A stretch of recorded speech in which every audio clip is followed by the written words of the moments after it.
Halo teman-teman, ini lele samurai. Nah, bisa dilihat lele samurai dari kecilnya udah menjadi samurai. Jadi lelenya tajam, kecil, kepala sebagai gagang samurai dan ke bawahnya menjadi samurai. Ini bukan lele jenis baru, tapi masih tetap keturunan Sangkuriang. Cuma kerdil, kuntet. Dia tidak makan sebenarnya, jadi perutnya kosong. Kita akan coba bahas beberapa penyebab lele samurai, kemudian bagaimana sih cara mencegahnya.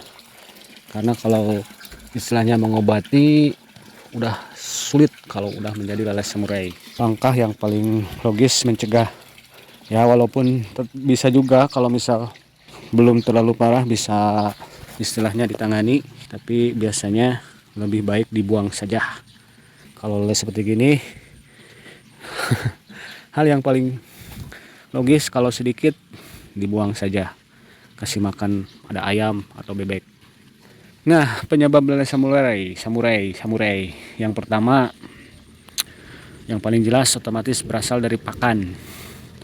Dia kekurangan nutrisi, jadi intinya dia awalnya tidak makan atau tidak kebagian makan hingga akhirnya nutrisinya kurang. Dari faktor inilah yang kita bisa tangani, jadi faktor asupan makanan. Kemudian yang kedua, faktor selanjutnya lingkungannya, yaitu air dukung dia hidup. Jadi airnya penuh oksigen, airnya sehat, itu dia. Jadi kondisi lingkungan. Selain karena kekurangan nutrisi, lingkungan. Nah kemudian yang ketiga, lele kuntet ini bisa juga dikarenakan kalah persaingan. Jadi teman-temannya gede, dia masih kecil. Jadi begitu dikasih makan, otomatis dia kalah bersaing dengan teman-temannya yang gede. Perbedaan ukuran dalam satu kolam atau juga karena kepadatan dalam satu kolam. Jadi kondisi kolam sehat bagus, tapi dia tidak sehat, dia kalah bersaing. Akhirnya dia stres, mengurung diri, tidak mau makan, dan jadilah lele kerdil. Nah kemudian faktor selanjutnya lele sakit. Nah ini kalau sakit, nah udah jelas. Tapi biasanya kalau lele kerdil itu tidak menyebar. Kalau dia sakit otomatis tidak makan. Nah, akhirnya seperti itu. Nah kemudian yang terakhir biasanya disebabkan dari gen indukan dia. Indukan dia mempunyai gen kecil, gen lele kuntet, otomatis sangat sulit untuk bisa berkembang. Bisa jadi indukannya bagus, soalnya anak-anak yang lain bagus, tapi dia kebagiannya gennya yang jelek. Nah bisa jadi seperti itu. Lele walaupun indukannya bagus, tetap biasanya ada juga yang jadi lele kuntet. Nah untuk mencegahnya, untuk yang paling pertama, coba dengan beri nutrisi yang tinggi nutrisinya. Jadi proteinnya harus lebih tinggi. Kemudian ini yang bisa kita tangani ya dari faktor tadi, karena nutrisi makanan. Jadi kita beri nutrisi yang lebih bagus, tinggi protein. Nah kemudian yang tidak kalah penting nih, selain pakan bernutrisi tinggi, nah ini dia yang sering saya sampaikan. Jadi butiran pakan itu harus sesuai dengan mulut lele. Jadi kalau mulut lele masih kecil, udah dikasih pakan dengan diameter gede, ya tidak bisa makan dia. Otomatis dia akan ketinggalan. Nah itu yang kedua. Kemudian cara memberi makan. Nah, cara memberi makan sebaiknya jangan di satu tempat. Ini saya contohkan langsung teman-teman. Jadi jangan satu tempat seperti ini memberi pakan lele ngumpul, tapi sebisa mungkin disebar ke setiap penjuru kolam. Jadi otomatis semuanya merasakan pakan. Jadi memberi pakannya jangan hanya satu tempat menunggu lele ngumpul. Walaupun memang ramainya seperti itu, asiknya memberi makan itu seperti itu, dikumpulkan di satu tempat, tapi menurut saya kurang bagus, apalagi di pembenihan. Jadi sebisa mungkin pojok-pojok bisa dijangkau dengan makanan. Nah otomatis lelenya kebagian semua. Yang keempat, kepadatan. Jangan sampai kepadatan di kolam sangat padat. otomatis kalau yang terlalu padat yang kecil nanti gak makan. Nah yang kelima masih sama berhubungan, yaitu ukuran dalam kolam.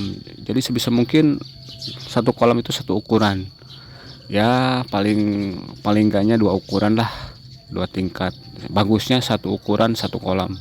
Makanya itulah gunanya sortir pada lele. Nah kalau misal dari lingkungan, dari air, ya tetap kita harus jaga lingkungan yang bagus, air yang bagus. Nah itu juga kan kalau misal lele kuntet, kita bisa melihat lele lain bisa berkembang dengan bagus, tapi dia tidak. Nah itu kan otomatis kolam kita itu sebenarnya bagus, gen lele ini bagus, tapi yang kuntet tetap ada. Jadi pemberian pakan yang merata, kemudian ukuran pakannya yang bisa masuk ke mulut lele, kemudian kepadatannya dijaga, terus pemberian pakan tadi merata. Nah, kayak ini awalnya yang paling bungsu, yang paling tertinggal. Jadi dari sana ini udah 34 35, ini masih ada yang 23. Emang tadinya kalau yang lain udah sangat bagus, ini hanya 20% dari yang sisa terakhir. Kalau dari total mah ya sekitar 0,5% yang tertinggal. Kemarin udah keangkat sekitar 90 kilo, ini sisa ada 40 kilo. Jadi total dari 130 kilo hanya 10 kilo yang tertinggal. Ya itu pasti ada. Jadi pasti ada dari sekian ribu anakan satu indukan, ada yang gennya mungkin kecil, jelek. Atau bahkan cara makannya tidak kebagian. Nah ini saya coba tangani udah 2 hari, pakannya turun lagi ke PF yang paling kecil. Jadi sedang mengusahakan agar yang kuntet tadi bisa menyusul sekembarannya, guys. Nah, kembar karena keluarnya bareng. Sama satu telur berasal dari satu indukan. Nah yang jadi masalah itu tadi, yang jadi perkiraan saya kemungkinan karena tidak kebagian makan. Tidak makan akhirnya sakit, akhirnya ya seperti samurai. Nah ini dia ada satu nih, ini jelas-jelas sakit tapi dia bertahan tetap hidup. Nah untungnya penyakitnya tidak menularkan ke lele lain, jadi dia sendirian sakit. Ada 1 2 3. Nah ini tadi tuh udah jadi korban, tapi ini alhamdulillah dalam tahap penanganan, semoga bisa berkembang ke tahapan yang lebih bagus. Kalau lele kuntet sebenarnya kalau tidak sakit dia sangat lincah, sangat susah untuk ditangkap istilahnya. Nah kayak ini nih tuh, bisa dilihat mana lele kuntet tuh, di ujung sana ada lele kuntet. Nah ini lele kuntetnya seperti samurai runcing. Beda lagi dengan ini, di perutnya penuh. Nah kayak ini mah penuh, perutnya penuh dengan pakan. Kalau ini udah kuntetnya nggak bisa ketolong, ini mah nggak ada makanan dalam perut, jadi dia tidak makan. Otomatis lebih baik dibuang saja, kasih makan ayam.